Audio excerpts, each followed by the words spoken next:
Yo, good morning, Dapstrem family. This is Dapstrem News today, and welcome to a brand new day right here on Dapstrem Radio. Here are our news today. Southern bypass explosion on Sunday. Gachagwa's attempt of assassination in ACK Church on Udaya. That is on Sunday too.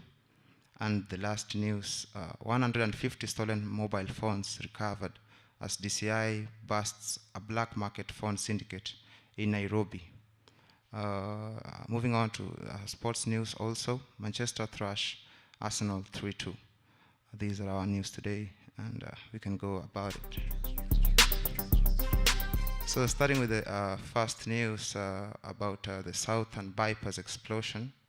On Sunday, the Kenya National Highways Authority confirmed that the bridge along Nairobi Southern bypass remains structurally sound following a fire incident involving a tanker on Sunday, January 24th.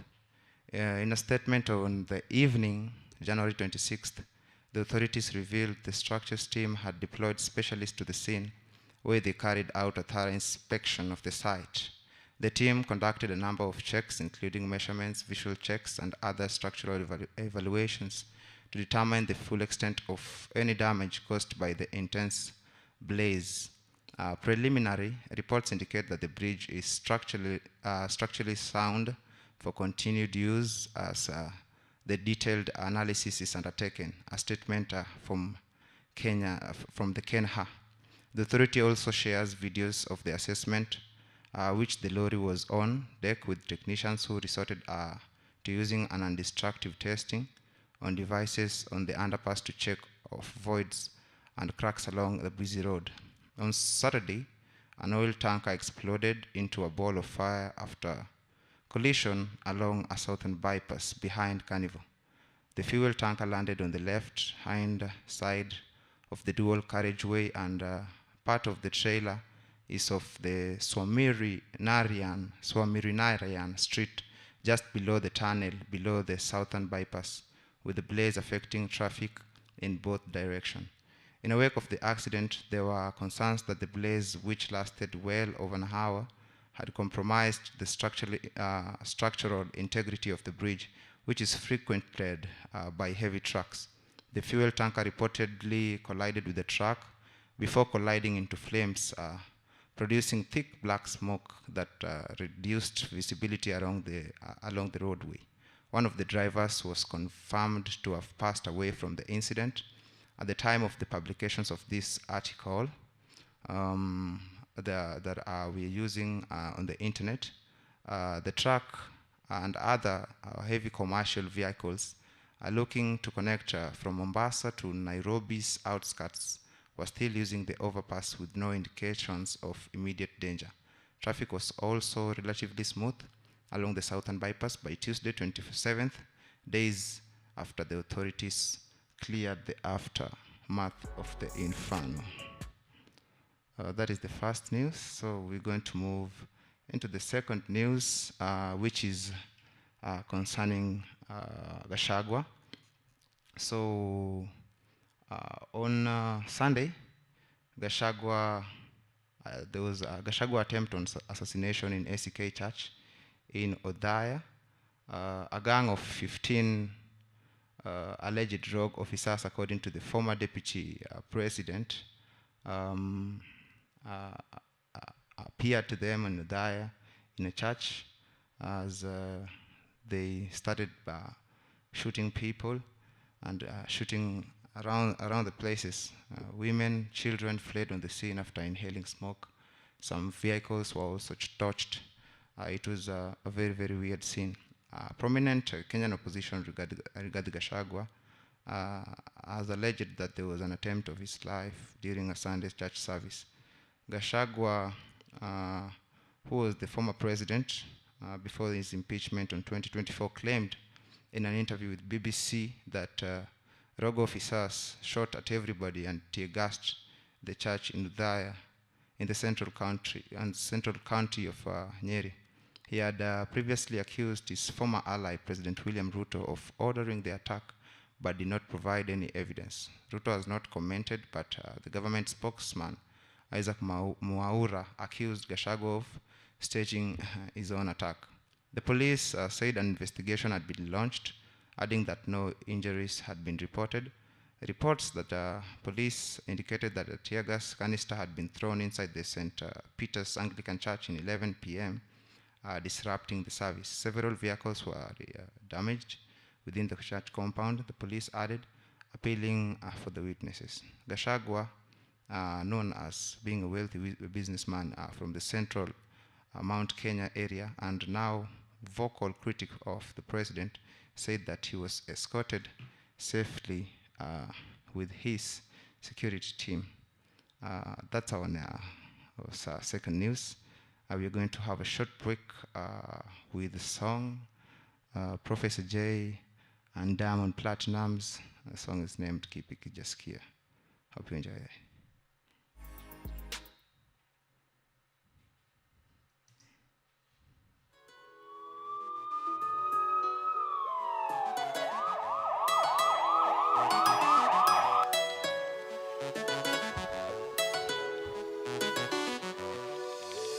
Iliacha kazi mfanya mziki, wakatabiri nitarosti, wengine wakanshawishi turoge kondoa mikosi. Nakomana muziki ingawa jua lotosi, na mini wote tunapita na kamwe mahitaji yoshi. Jina langu shatumika sana kutajirisha watu, nyota ndogo alishasema kuna watu na viatu.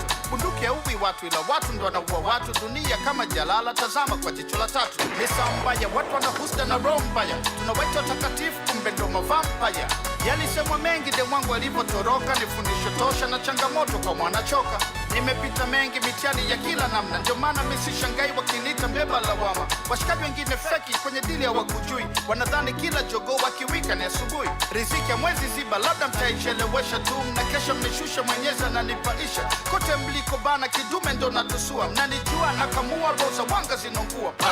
Mone ukumunie Mwenyezi Mungu naomba unilinde kwenye vita milele, na mimi nishike mkono nishinde.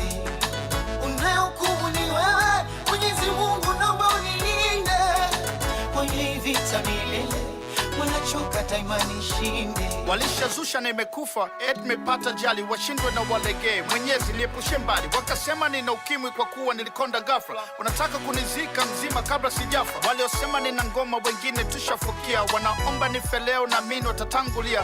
Mama pumzika pema, daima tunakulilia, na bado wanachonga sana but man the king is here. Daima mtaji wangu ni nguvu zangu mwenyewe, simwamini mtu kamwe na jamini mimi mwenyewe. Hata nikinywa maji wanadai na kunywa pombe, mimi sijali, I knock them hard wanalizombe. Bado tunapambana kibarua kisiote nyasi, daima sitawadhulu wale wote walioniasi.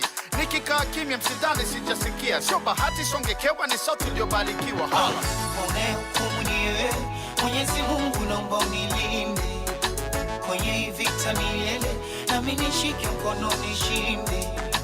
Unahukumu ni wewe Mwenyezi Mungu naomba unilinde kwenye vita milele, wanachoka daima nishinde. Mungu walaze pema waliosemwa kajiua, gawa wote tunapita na mimi maisha ni hatua.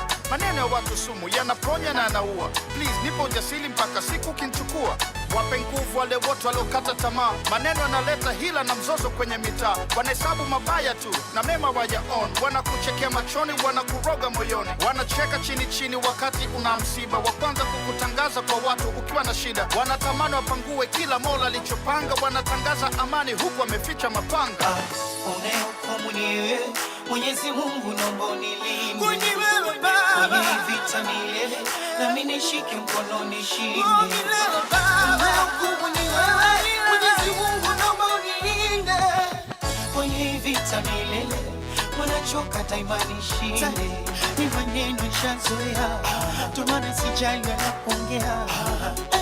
Wanasema sema mengi mengi mengi tu ili umabaya.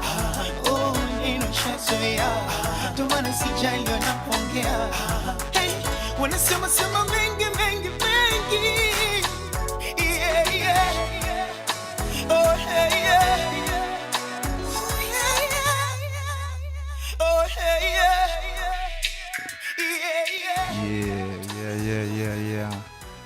moja hatari hapo tamu sana kutoka kwa Diamond, kipi sijasikia.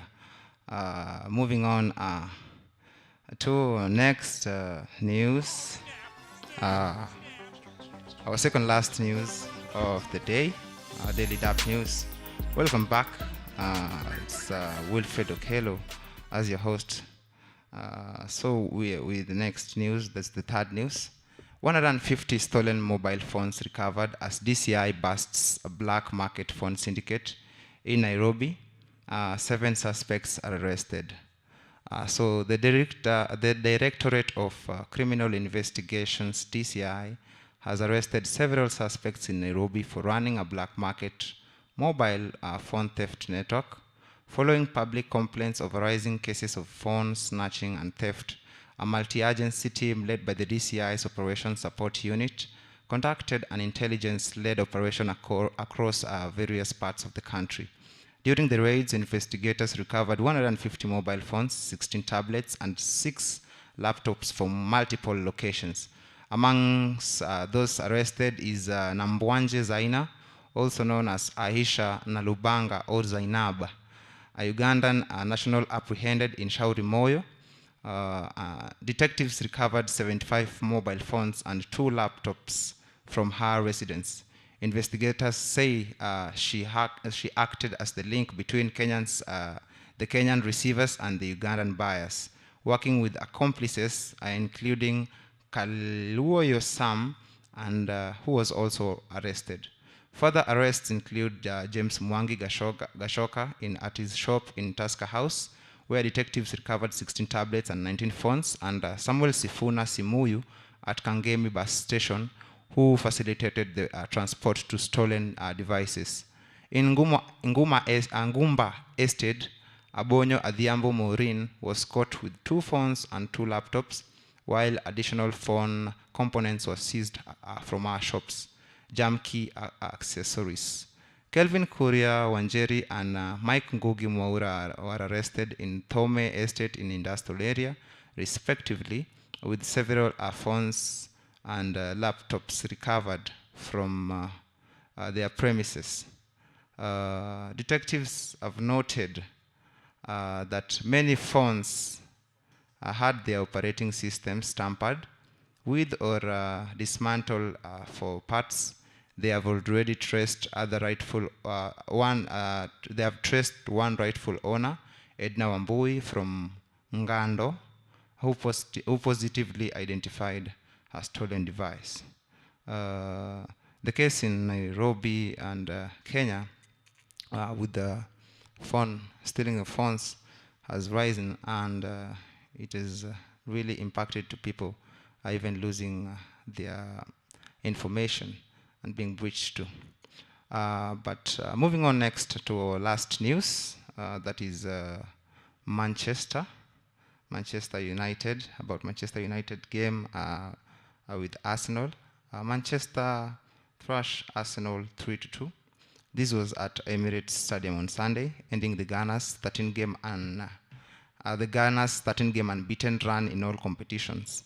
The hosts went ahead through Lisandro Martinez's own goal, sending the home fans into celebration. But United hit back before halftime as Brian Mbeumo leveled the scores and shifted the momentum. Patrick Dogu then unleashed a brilliant blast to give United the lead. This happened before Mikel Merino's late equalizer appeared after to have rescued a point for Arsenal. Brazilian forward Kuna had the final word, firing a decisive shot straight into the net to seal a stunning late winner and silence North London. The defeat is Arsenal's first losing away to Aston Villa in December. Despite the setback, the Gunners remains top of the table. 4 points clear a second-placed Manchester City and ahead of the third-placed Aston Villa. A night of heartbreak, and the Manchester United fans got it. Yeah. So these are the today's news. It has been a good day. These are the news that were happening across the week. Hopefully that we can meet next time. Bye.